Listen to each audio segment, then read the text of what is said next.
I love those family plaques that are around in people's houses these days.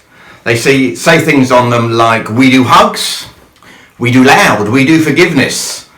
All sorts of things. They're about family values, and families often put them up on their walls to remind them that that is what they're living by as a family.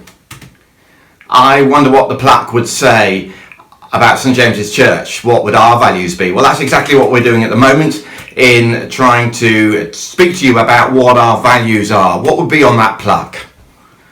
So one of the things that would be on that plaque is that we value relationships. Why do we value relationships? Well, it's simply because we were made to be in relationship. We know that relationships bring us the most joy, but also the most pain. God created us to be together. It is not good that man should be alone. It also tells us that God created us in his image, and God himself is in relationship. He is God the Father, God the Son, and God the Holy Spirit. That's what we call the Trinity. Now, that's a massive subject, and I'm not going to go into it here. But God is a God of in relationship and of relationship. And the narrative of the Bible is all about God seeking to restore the relationship that he had with humankind, but which humankind broke. And so we read the narrative of the scripture that he sent his word, he sent people, he chose a nation, he gave them a way of living, and finally he sent his son. He sent himself, God the Son. And in his teaching, in his coming, in his death, and ultimately in his resurrection, Jesus Christ, God the Son, restored the relationship that humankind had with God in the beginning. You remember that the curtain temple was torn in two from top to bottom. The Bible tells us that God loves us. It tells us that we are called to love one another.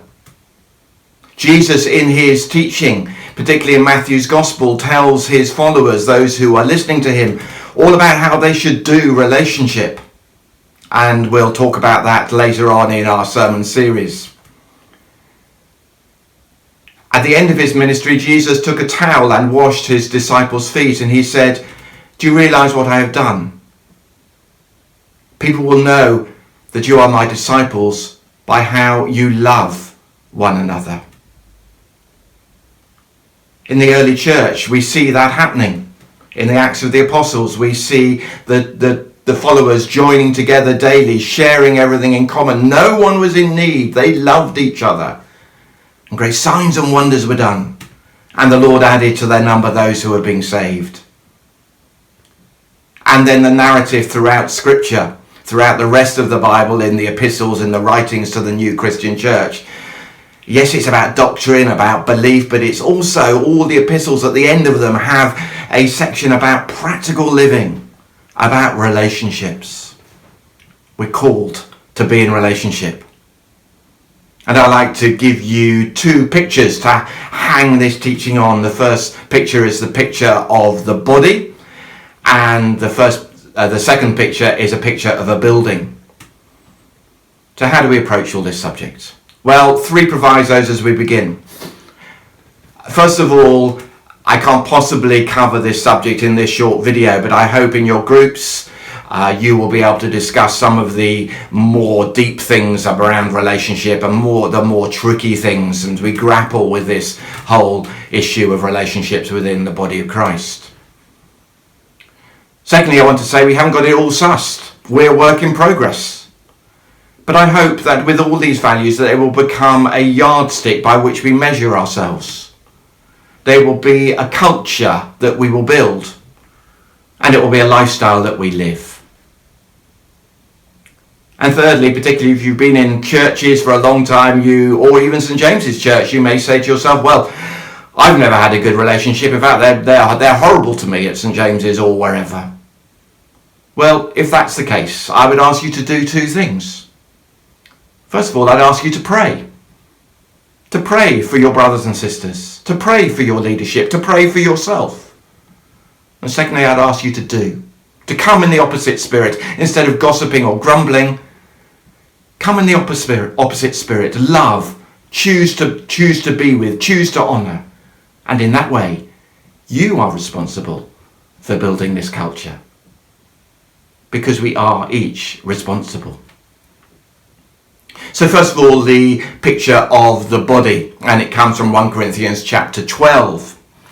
And a number of things I just want to quickly pull out from that passage. First of all, we all stand in the same place. We are all sinners in need of saving. We are all work in progress. I am not better than you, and you are not better than me. All have fallen short of the glory of God. So there are no favourites. There are no people who are super spiritual. We all stand in the same place. Secondly, we're better together. It's strange, isn't it? You don't notice bits of your body until they stop working. Your little toe, you never think about your little toe, do you? It's just there. But you injure it, just in a little scratch or a nail comes off suddenly whenever you walk. Oh. Or perhaps that's just me because I'm a male, I don't know. But parts of the body need each other. And we need each other. We're better together. I need you to care for me. I need you to support me. I need you to challenge me. I need you to honour me. You know that game sometimes you play called a game you play called Bring Me, where someone says, stands up and says, well, bring me a shoe, and everyone has to run up and bring me a shoe. And it's the first one to bring a shoe or a shoelace or whatever. Bring me. What a great principle for relationships. Bring me. Bring me something good. Bring me yourself. Bring me a challenge. Bring me an encouragement. Because we're better together. Thirdly, we choose each other.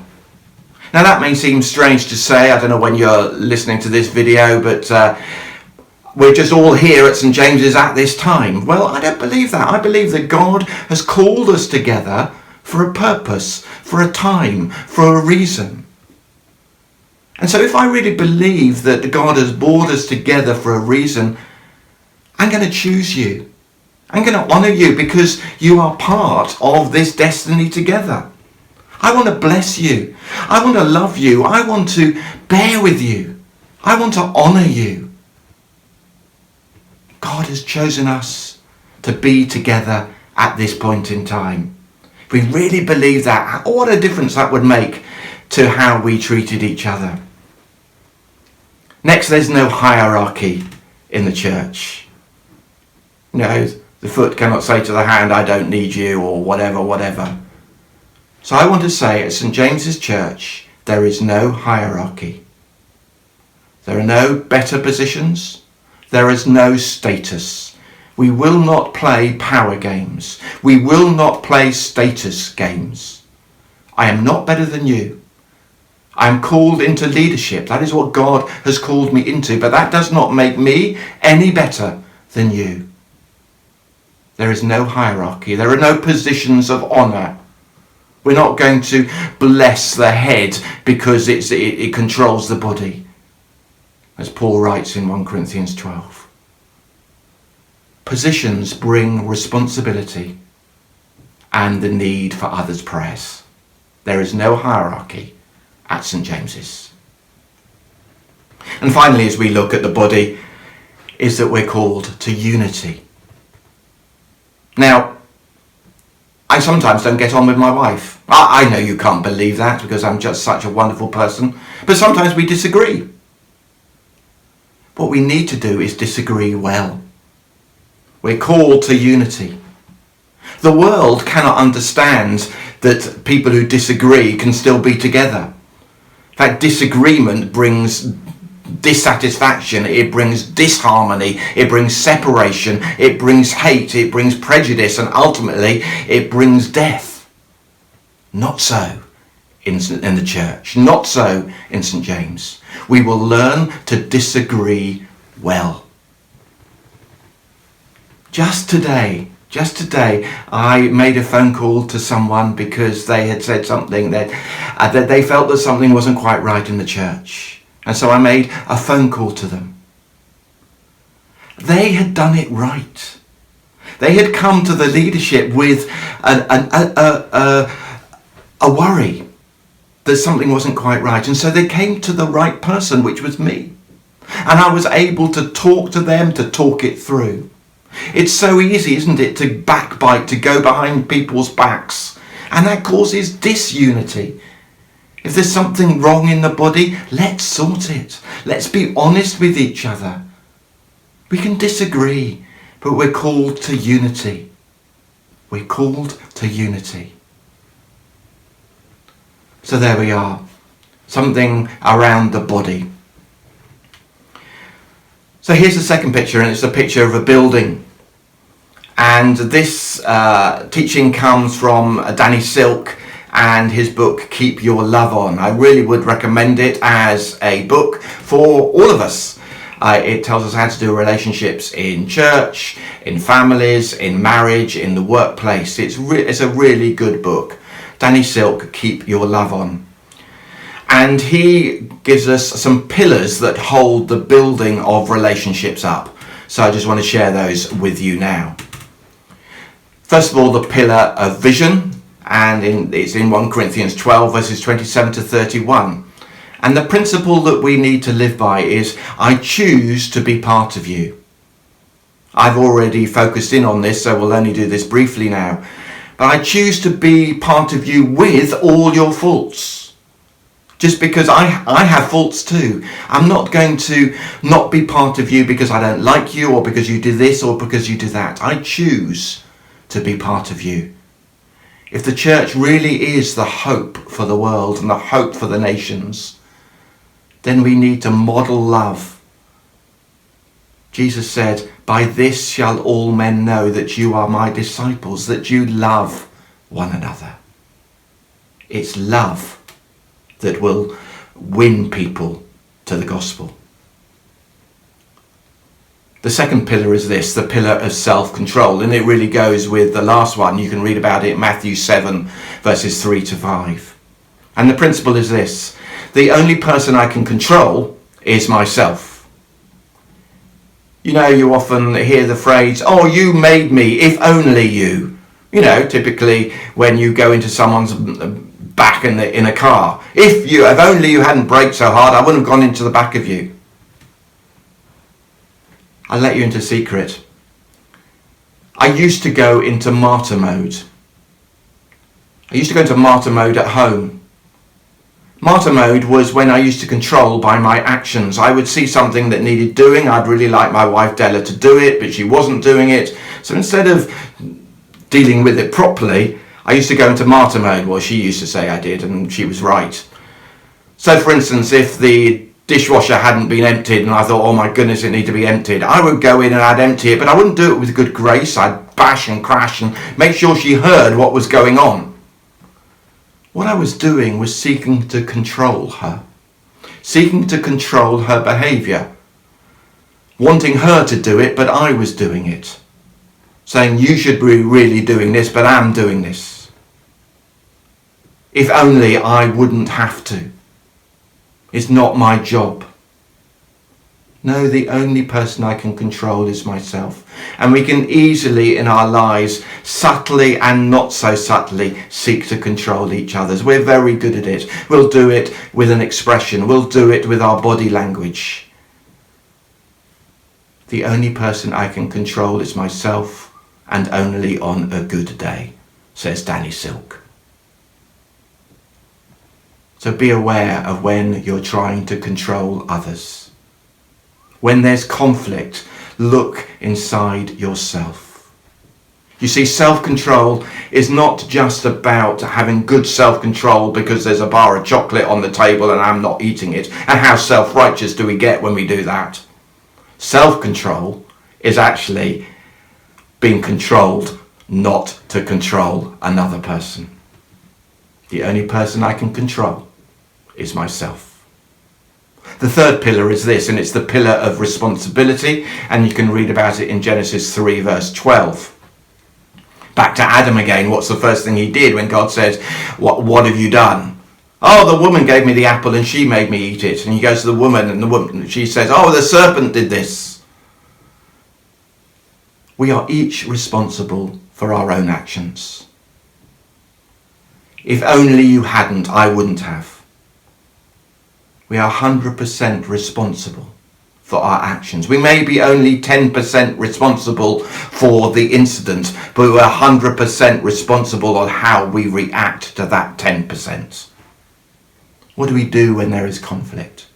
Do we blame each other? Do we gossip? Do we go behind people's backs? When something happens, let's take a step back to look inside ourselves, to see what button is being pressed inside me and deal with that. I am 100% responsible for my actions. The next pillar is this, and it's the pillar of honour. And you can read about this in Philippians 4 verse 8. And the principle to live by is, I will call the gold out of you. Our world is not good at calling the gold out. Our world calls the negative. Our world calls the rubbish. Our world wants to pull people down all the time. We sometimes, in some strange way, think that praising the positive makes excuses for the negative. We, in some strange way, expect people to be perfect before we want to praise them. I know that was in my generation. My father would say, well, I didn't want to praise you because I didn't want you to become proud. I didn't want to encourage you because that would give you a big head. How sad. We need to be calling out the gold in each other, finding the positive, coming in the opposite spirit. Because talking negativity just brings out negativity. I had a wonderful letter just this week from my daughter and her new husband, who wrote a letter to us thanking us for being parents and what we'd done and how particularly her life up until now. It was just so wonderful to read. Now, I know we haven't been excellent parents. There are many mistakes that we've made. But in pulling the gold out, which is what she did, both me and my wife felt so loved. And actually, in a strange way, wanted to be better. Let's call the gold out in people, because it will encourage them to be better. And if we start to do that, we'll be able to do the next pillar, which is the pillar of truth. You can read about this in Ephesians 4 verse 15 and also in James chapter 5 verse 16. And it's simply this: I feel safe to show you who I am. I feel safe to show you who I am. In a world which judges and a world that is negative, we don't feel safe. We hide. We hide ourselves from people. Can we get to the place, and it won't be with everyone, we're not called to spill our guts to everyone, but this is why the small is so important, or the prayer triplet is important, the one or the two, that we can be safe with, that we can tell it how it is, to open our chests and be vulnerable. Get to the place where I feel safe to show you who I really am, because I know that you're going to love. I know that you're not going to judge. I know that you're in the same place. You may be dealing with a different issue, but you're in the same place. And I know that you're going to encourage me to be better, to go on, not to leave me where I am. And you'll help me. I feel safe to show you who I am. What a great principle. What a great yardstick. What a great culture.